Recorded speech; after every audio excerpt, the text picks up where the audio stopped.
Hey, it's Cliff Allman. Welcome to the second video in the Paradiddle applications I'm giving you. Today we're going to pick up where we left off in the last video, and we're going to start with a paradiddle exercise that we kind of turned into a groove at the end of the last video.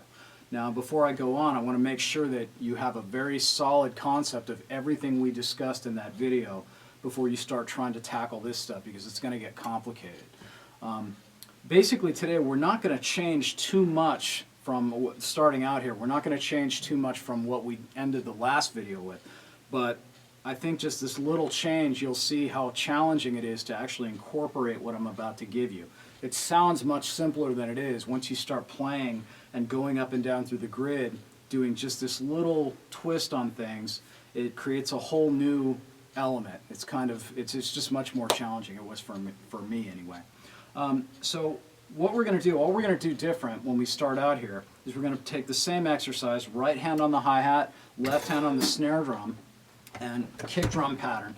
We're going to change a little bit the kick drum pattern. So instead of going boom, back, boom, back, boom, we're going to go boom, back, boom, boom, boom, boom, boom, boom, boom.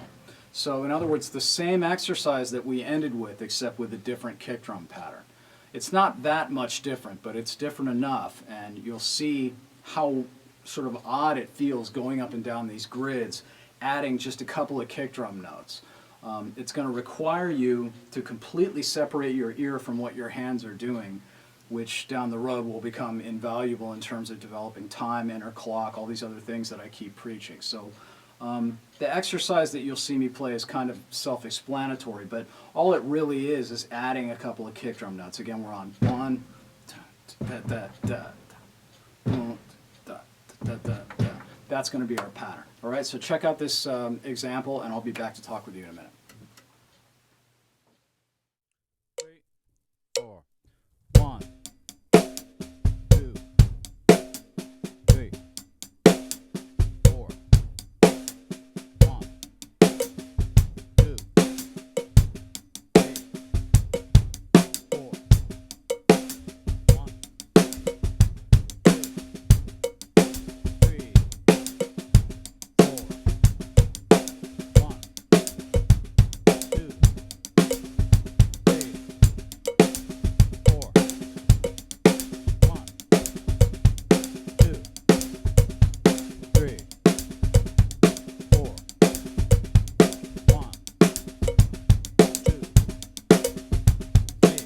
2,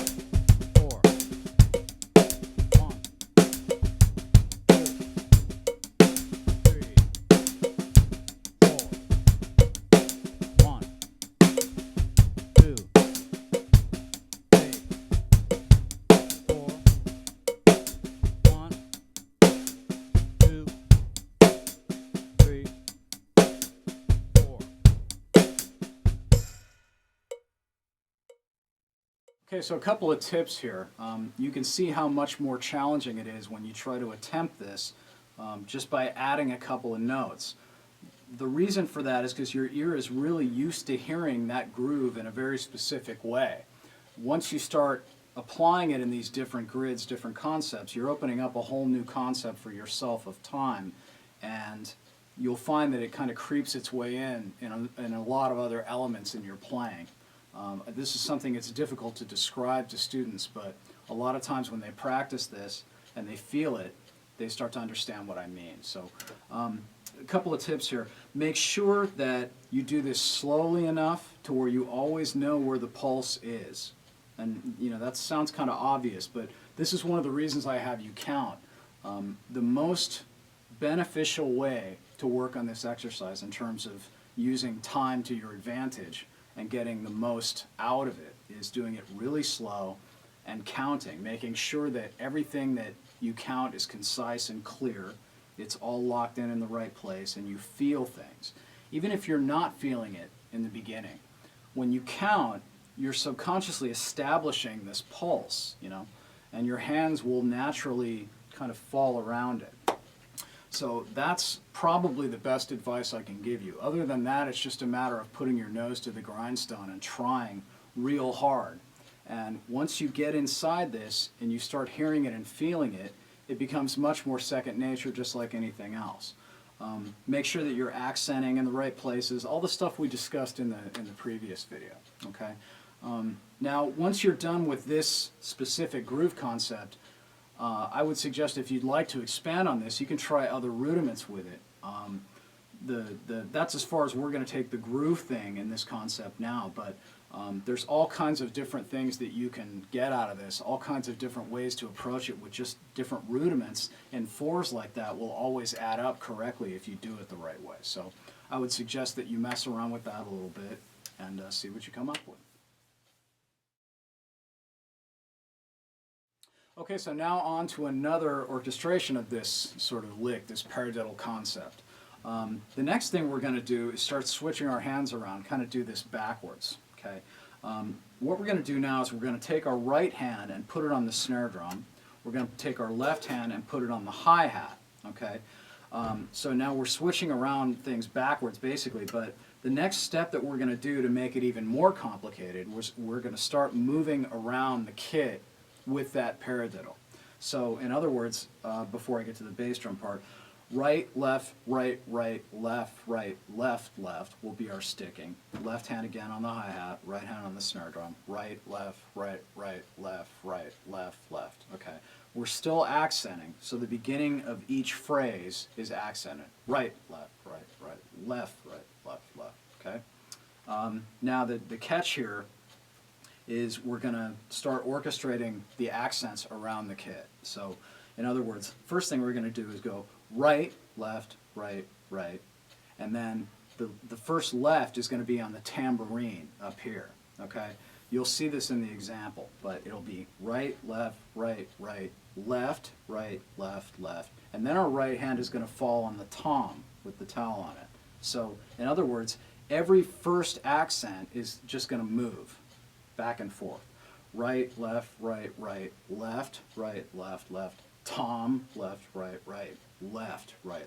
and back and forth. Okay, this makes it a longer phrase.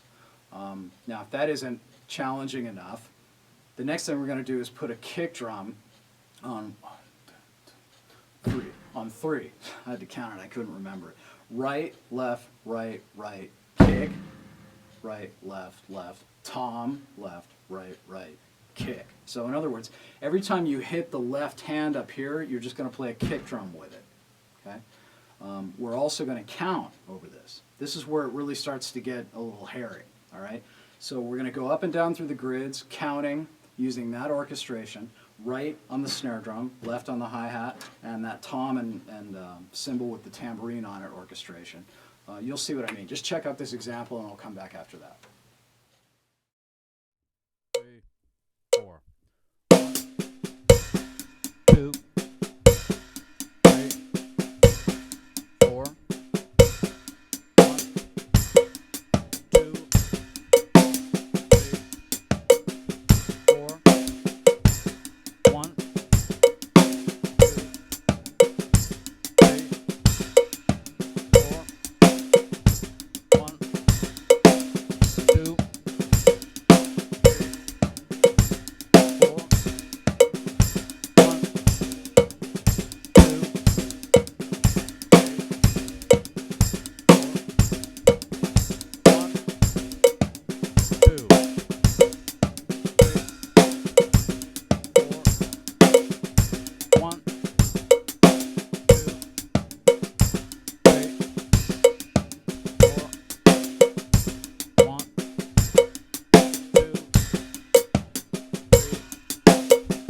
4. 1, 2,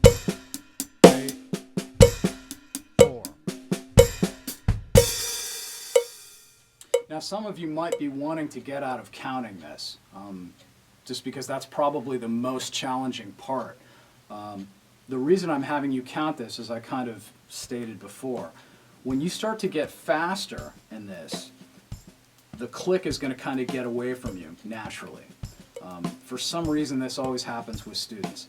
They lose track of the click as the tempo progresses, and you have to sort of relearn what it feels like in your hands to go up and down through that grid at a faster tempo, much like speeding the tempo up on anything else. But this one is particularly challenging. So make sure that you count Once we get faster, you can drop the counting out once you're comfortable with it. But the faster examples, it's important to count out loud so you have a very clear concept of where the click is.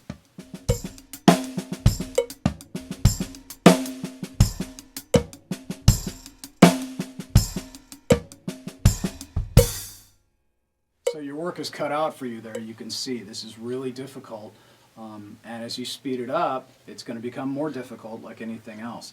The key here is the same as it always is in anything. Stay relaxed and focused and try to count.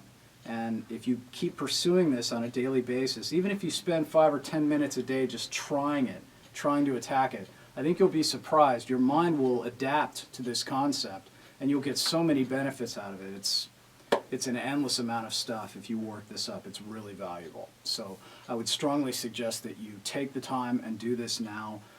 Put your hours in, minutes, whatever you want to spend on this, but really try to devote some time to this every day, and I think you'll be surprised at what you get out of it. In the next video, we're going to expand even further on this. We're going to start mixing these things together, improvising, using some other concepts that I presented in some other free videos, and you'll see again, when it all culminates, you're going to have a serious amount of vocabulary and the ability to get around that click and those grids with ease, essentially. And you're going to have a much stronger sense of time, your hands will be warmed up, and you'll just be a lot more confident in a lot of different concepts as a result of this exercise. All right?